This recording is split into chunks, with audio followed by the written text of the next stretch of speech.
Welcome to another deep dive. Today we're going to be looking at something you might not find in your typical economics textbook. Oh, really? Yeah, we're talking about the Federal Reserve, Hmm. but not like the normal stuff. Okay. We're going to be looking at this YouTube video titled Edward Griffin, the Creature from Jekyll Island. Interesting title. It is, right? Yeah. So this is going to be a bit of a deep dive into some of the ideas in this video. Right. And I think it's safe to say that this video kind of delves into the conspiracy theory realm a bit. Yeah, I can see that. Right. The creature from Jekyll Island. Yeah, exactly. Okay. So we're going to be looking at these ideas Okay. and kind of dissecting them and, seeing if there's any validity to them. All right. Sounds good. I'm ready. Cool. Let's get started. All right. So the video starts out by setting the stage back in 1910. Okay. There was this growing concern about what they called the money trust. Money trust? Yeah. What is... Basically, it was just a small group of powerful banks and financiers in New York Oh, okay. that seemed to have a lot of control over the nation's finances. Gotcha. And so there's this kind of growing concern about this concentration of power. Right. Makes sense. And then something mysterious happened. Oh. 7 influential figures Okay. representing some of these competing financial interests gathered in secrecy Hmm. on Jekyll Island off the coast of Georgia. But These guys were like big names. Hey, what are we talking about here? Senator Nelson Aldrich, A. Piatt Andrew, Okay. Frank Vanderlip, Henry Davison, Charles Norton, Benjamin Strong, and Paul Warburg. Wow, that's a lot of big names. Right. For one meeting. Yeah, and the crazy thing is that this whole thing was shrouded in secrecy. Like, what do you mean? They traveled under assumed names. Yeah. They avoided the press. They even came up with like a fake duck hunting alibi. Duck hunting alibi. Yeah, they were trying to keep this whole thing under wraps. Wow, that's pretty intense. Yeah, so what were they actually doing there? I'm curious. Well, they were laying the groundwork for a system that would become the foundation of America's financial system, You're kidding. the Federal Reserve. Hmm. And So they were just like coming up with this plan in secret. yeah, basically. Wow. And get this, one of the attendees, Frank Vanderlip, later admitted that the Federal Reserve was essentially conceived at this meeting on Jekyll Island. Okay, that is Pretty crazy, right? yeah, that's pretty wild. So- So It's like a secret society or something I know, right. coming up with our financial system. So this meeting, it wasn't just about like, some backroom deal. Right. This was a pivotal moment in American business history. Okay. It marked a shift away from traditional competition Oh, towards something called cartelization. curtailization. What is that? So imagine a group of businesses that appear to be competing with each other, right? Yeah. But behind the scenes, they're Mhm. secretly working together to control prices Okay. and limit competition. And Griffin argues that that's essentially what the Federal Reserve is. Yeah. He says it's a cartel legalized by law. So it's not even like a hidden cartel. It's just a... Yeah, it's like a law. legal cartel. Wow. Okay. And he says the Fed is not truly a government operation.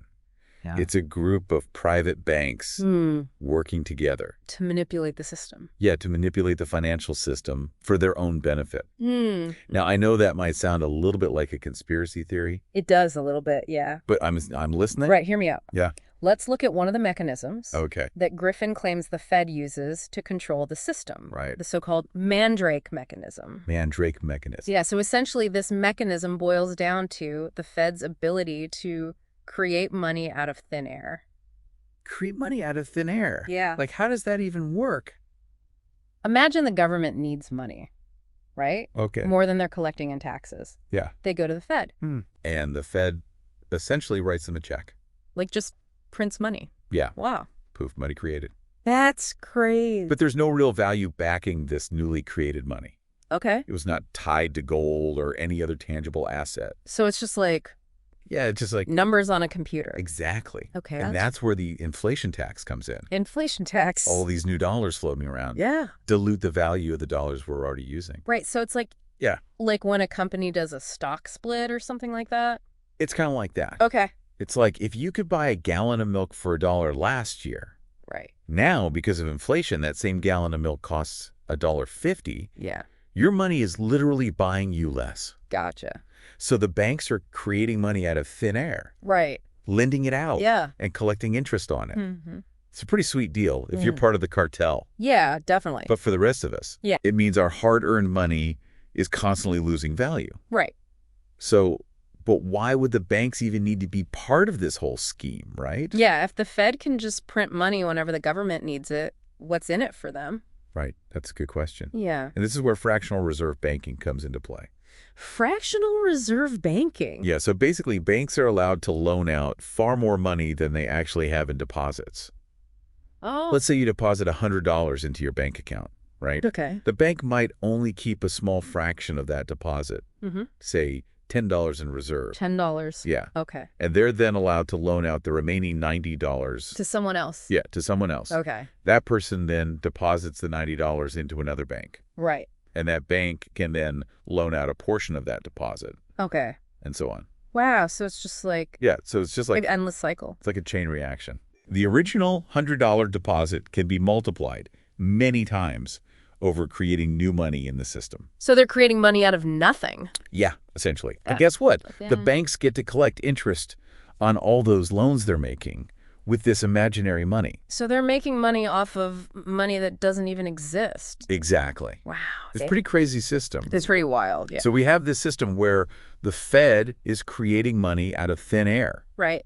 And the banks are multiplying that money through fractional reserve banking. Yeah. And who's ultimately footing the bill for all of this? I have a bad feeling about this. The average citizen. Yeah. Through inflation and the erosion of their purchasing power. Gotcha. And it's not just about the hidden tax of inflation. Hmm. Griffin argues that the Federal Reserve has a track record of creating economic instability. Really? Think about all the financial crises we've seen since the Fed was established in 1913. Okay. Crashes, recessions, depressions. Right. Makes you wonder, are the Fed's stated goals of stabilizing the economy Yeah. and preventing banking panics really their true objectives? Yeah, what are they really up to? Or are they, as Griffin suggests, more interested in serving the interests of the banking cartel and consolidating their power? So it's all just a big power grab. That's what Griffin argues. Okay. That's what he suggests. Interesting. So in the next part, we're going to dive into those alleged hidden objectives of the Federal Reserve. All right, I'm ready for part 2. Us. Do it. Let's go. Okay. All right, so we're back, and we just finished talking about how the Fed can just, like, create money out of thin air. Yeah, the mandrake mechanism. Right. Crazy stuff. And how that leads to inflation. Basically a hidden tax on everyone. Right, exactly. So that brings us to what Edward Griffin believes are the real objectives of the Federal Reserve. Okay, the real objective. Yeah, he argues that, those publicly stated goals. Right. Stabilizing the economy. Preventing banking panics. Yeah, all that stuff. Yeah. He says it's just a smokescreen. A smokescreen. Yeah. Okay, so what are the real objectives then? Well, he suggests that the Fed's true agenda is much more self-serving. Self-serving. Yeah. And he identifies 3 hidden objectives. 3. Yeah, 3 hidden objectives gleaned from historical records. Okay. That paint a very different picture of the Fed's motivations. All right, all yours. Okay, so first he says the Fed was designed to stop the erosion of financial power away from New York. Okay, stop the erosion of financial power from New York. Yeah, remember that money trust we talked about earlier? Yeah, the concentration of financial power in the hands of a few. Exactly. Well, Griffin argues that the Federal Reserve was created in part to protect that power structure. Protect the money trust. Yeah. It was a way for those in control to maintain their grip on the financial system. Okay. And prevent any rivals from challenging their dominance. Interesting. So it's like a way to solidify their power. Exactly. Second, Griffin suggests that the Fed was intended to reverse the trend of private capital formation. Reverse the trend of private capital formation? Yeah. What does that even mean? It sounds complicated, but it basically boils down to this. They wanted to discourage people from saving and investing their own money. Oh, okay. And instead push them towards borrowing from banks. Borrowing from banks? Yeah, think about it. Okay. If people are relying on their own savings, they're less dependent on banks for loans. Right. But if people are constantly borrowing, the banks can charge them interest and generate more profits. Oh, I see. And remember, thanks to fractional reserve banking, those banks can lend out far more money than they actually have in deposits. Yeah, we talked about that. Right. Okay. So it's a recipe for a never-ending cycle of debt and interest payments. A debt trap. Yeah, basically. Okay. And finally, perhaps the most alarming of the 3. Okay. Griffin argues that the Fed was designed to pass on the inevitable losses of the banks to the taxpayers. Pass on the losses to the taxpayers. Yeah.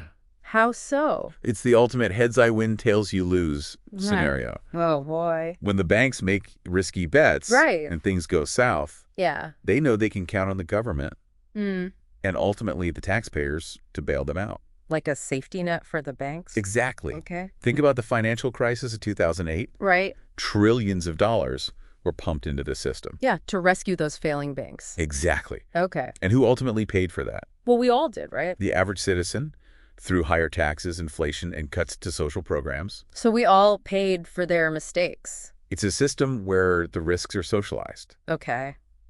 but the profits are privatized. That's pretty messed up. Yeah, it's not a very fair system. No, it's not. And this brings us to a really interesting concept. Oh. Usury. Usury. Yeah. You might think of usury as simply charging excessive interest rates, Okay. but it's actually a much deeper concept that goes back centuries. At its core, usury is about the morality of charging interest on money that wasn't earned through hard work or investment. Okay, so like unearned profits. Exactly. And Griffin argues that when banks are creating money out of thin air Right. and then lending it out at interest, Yeah. they're essentially engaging in a form of usury. Because they didn't earn that money. Right. They're profiting from something that doesn't truly exist. Okay. And they're passing the costs on to the rest of us. Right, so it's like a double whammy. Yeah, exactly. Let's take a simple example to illustrate this. Okay. Imagine you want to build a house. Okay. You go to a bank and take out a $100,000 mortgage. Okay, $100,000. Now, a big chunk of that loan is going to cover the actual costs of building the house. Right. The materials, the labor, and so on. Yeah. But over the life of the loan, you're going to end up paying the bank far more than $100,000. Right, because of the interest. Exactly. You're going to be paying interest on top of the principal. And let's say that interest adds up to another $50,000 over the course of the mortgage. $50,000 in interest? Yeah. Wow. So you end up paying the bank a total of $150,000 Yeah. for a house that only cost $100,000 to build. So $50,000 just goes straight to the bank? Right. Wow. And now multiply that by millions of mortgages, car loans, credit card debts, every other type of loan you can imagine. Right. It creates a massive transfer of wealth Okay. from the people who are borrowing to the Yeah. banks that are lending. So the banks are just getting richer and richer. Exactly. Griffin calls this the river of unearned wealth. River of unearned wealth. That flows from the real economy into the financial system. Wow. So all this money is just flowing into the banks. Yeah, it's like a giant vacuum sucking up all the wealth. Okay. And where does all that money go? I'm scared to ask. Well, according to Griffin, it's used to buy power. Buy power. We're not just talking about yachts and private jets here. Okay. We're talking about influence over every sphere of society. Oh, boy. Think about it. Banks and financial institutions donate heavily to political campaigns. Right. They fund think tanks and lobby groups. Yeah. They own media outlets and influence the information that reaches the public. Okay. They even have a huge impact on education. Really? Yeah, funding university research and shaping the curriculum in business schools. Wow. So they're influencing everything. This river of wealth gives them a tremendous amount of leverage Okay. over policymakers, the media, Yeah. and even the institutions that are supposed to educate and inform us. So they have their hands in everything. It's a system that's designed to concentrate power and wealth Right. in the hands of a select few. The elite. Exactly. Okay. And according to Griffin, it's not just happening in the United States. Oh, no. He argues that this system of debt and financial control has been used to effectively purchase entire countries, Purchase entire country. particularly in the developing world. Oh, so it's like a global system? Yeah, it's a global system of control. Okay. Think about nations that are saddled with massive debts to international banks and financial institutions. Yeah. They're often forced to implement policies that benefit their creditors Right. rather than their own citizens. So they're basically controlled by the banks. Their economies become dependent on the whims of global finance. It's like a new form of colonialism. Exactly. It's a neo-colonial system that perpetuates inequality Okay. and undermines the sovereignty of nations. Wow. This is pretty heavy stuff. It is. It's a lot to take in. Yeah. So where does that leave us? Good question. If we accept Griffin's perspective, it's easy to feel overwhelmed and powerless. Fascinating. But he argues that knowledge is the first step towards reclaiming our power. Knowledge is power. By understanding how the system works, Right. we can start to make informed choices. Okay. and challenge the status quo. I like that. So what can we do about it? Yeah, what can we do? How can we slay the creature, as Griffin puts it?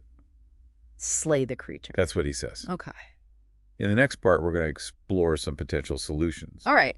and actions we can take to start building a more just and equitable financial system. Sounds good. I'm ready for part 3.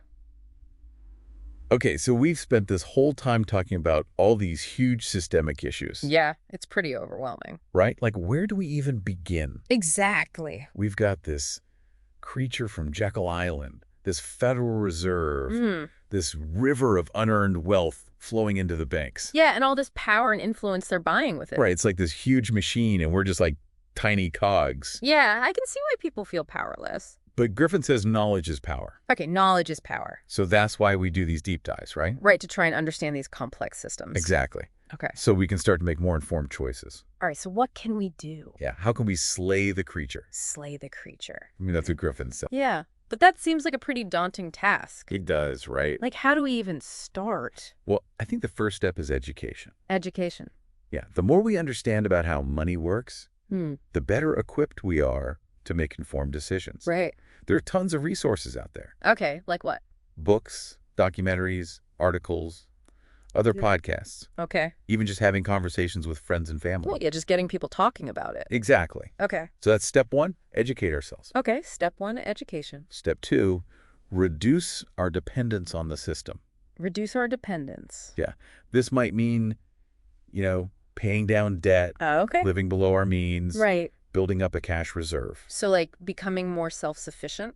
Exactly. It's about taking back some of that control. I like that. And once we have that little bit of breathing room, Yeah. we can start exploring alternative financial systems. Alternative systems. Yeah, things like community banks and credit unions, Okay. peer-to-peer lending platforms, things that are more aligned with our values. Right, putting our money where our mouth is. Exactly. Okay. And of course, we can choose to spend our money locally. It's been locally. Yeah, support those local businesses. Right, keep the money in the community. Exactly. It's a direct investment in our own well-being Okay. and the well-being of our neighbors. Right. So those are just a few ideas. Okay. It's not about doing everything at once. Right. It's about taking those small steps, Yeah. making conscious choices, Mm. and just being mindful of where our money goes. I like that. I think that's a great place to wrap up this deep dive. Yeah, it's been a really interesting conversation. It has, right? Lots to think about. Definitely. And hopefully lots to act on, too. Right. Action is key. Exactly. So, thanks for joining us on this journey down the rabbit hole. Yeah, this is a good one. Yeah, and remember, knowledge is power. Knowledge is power. So keep learning, keep questioning, and keep pushing for a better world. Absolutely.